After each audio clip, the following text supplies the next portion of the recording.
adalah interaksi antara seseorang dengan orang lain, baik dalam situasi kerja maupun di dalam kehidupan sehari-hari. Dalam upaya membangun NKRI, apa hal utama yang menjadi dasar menjaga hubungan yang baik antar masyarakat? Tentunya yaitu komunikasi yang baik. Nah, apa komunikasi? Adalah suatu aktivitas penyampaian informasi, baik itu pesan, ide, ataupun gagasan dari satu pihak ke pihak yang lain. Biasanya aktivitas komunikasi di lingkungan secara verbal ataupun lisan, sehingga memudahkan kedua belah pihak untuk saling mengerti.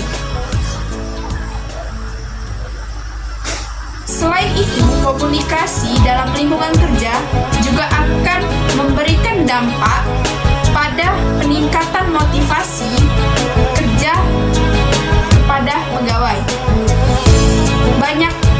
Bayangkan saja jika ada pegawai yang memiliki hubungan tidak baik dengan pegawai yang lain, semisal seperti memiliki dendam pribadi ataupun rasa tidak suka, iri terhadap pegawai lainnya. Tentunya akan menyebabkan lingkungan kerja yang tidak nyaman dan berpengaruh pada peningkatan motivasi kerja. Pegawai tidak mau berteguran sapa, kemudian bisa berakibat pegawai jadi malas untuk berada di kantor, dan yang sangat fatal akan mempengaruhi terhadap tingkat produksi suatu perusahaan. Bagaimana cara kita mengatasinya? Dengan cara kita mengadakan diskusi, rapat kerja. Itu cara kita untuk mengatasi suatu argumen dalam suatu perusahaan maupun di dalam organisasi. Kita adakan musyawarah, kita adakan konsultasi kepada diri kita, kepada atasan kita. Itu bisa menjadikan suatu argumen yang akan hilang. Peningkatan kerja sangat bergantung pada pegawai dalam organisasi itu sendiri. Sebagai sumber keberhasilan suatu organisasi, maka keterlibatan dan kinerja pegawai dapat menjalankan atau menghancurkan setiap organisasi. Nah, human relation yang baik dapat dibangun melalui komunikasi yang baik antar pegawai, menghilangkan segala bentuk ego, baik itu ego pribadi maupun ego unit, menumbuhkan rasa saling percaya untuk menciptakan lingkungan kerja yang nyaman dan membangun tim yang solid guna mencapai tujuan bersama.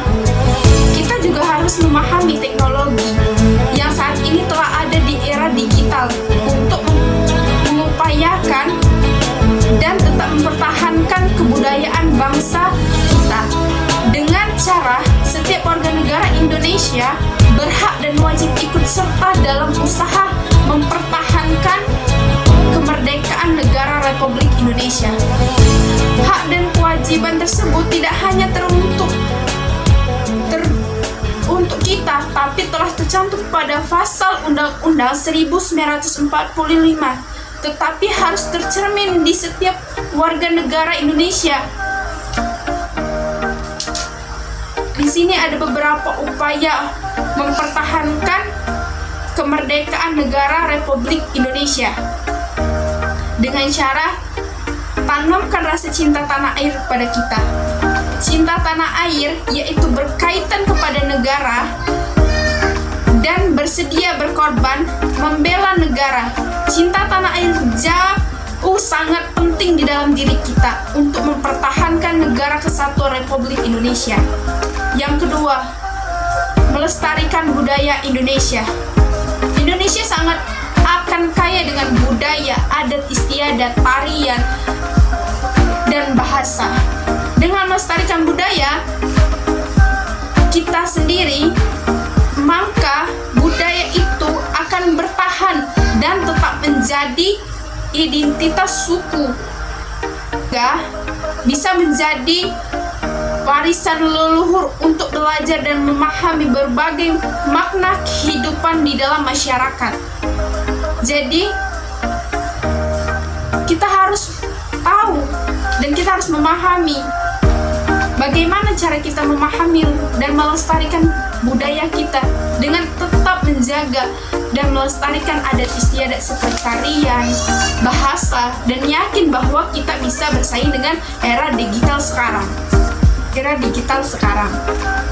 Misalnya saja pada tarian tradisional ada beberapa filosofi atau makna kehidupan yang bisa kita terapkan di dalam kehidupan kita sehari-hari. Begitu juga dengan pakaian adat, rumah adat, ataupun berbagai kebudayaan lainnya yang bisa menjadi identitas negara kita. Di sini juga kita harus menerapkan sikap toleransi kepada sesama. Human Relation telah menjelaskan tadi bahwasanya kita harus berinteraksi antar individu dengan maupun kelompok.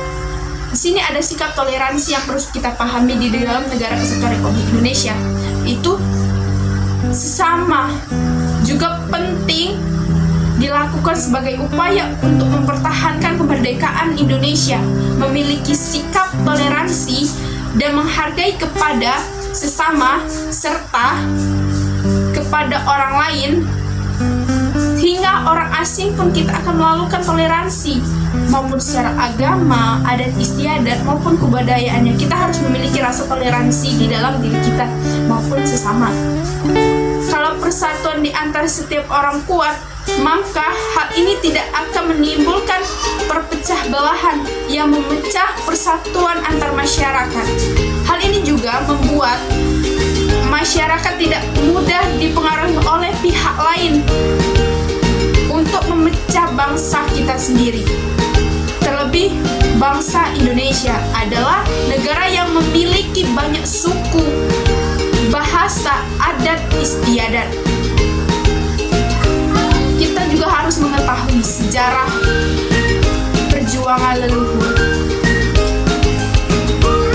untuk mencapai kemerdekaan saat ini. Leluhur kita berjuang untuk mengusir penjajah yang mengaruhi negara Indonesia. Dengan mengetahui sejarah Indonesia dan perjuangan leluhur untuk mencapai kemerdekaan, maka hal ini akan membuat kita lebih menghargai berbagai upaya dari leluhur kita. Di sini juga kita harus rela berkorban. Apa rela berkorban? Yaitu bersedia dengan senang hati, ikhlas, dan tidak mengharapkan timbal balik. Sikap yang mencerminkan rela berkorban yaitu menghindarkan rasa ego, menjauhkan rasa dari negatif kepada orang lain. Jadi, marilah kita tanamkan rasa cinta tanah air kepada negara kita sendiri. Berikan motivasi yang baik kepada generasi-generasi muda. Mungkin ini saja yang bisa saya sampaikan. Saya akhiri, wabillahi taufiq wal hidayah. Wassalamualaikum warahmatullahi wabarakatuh.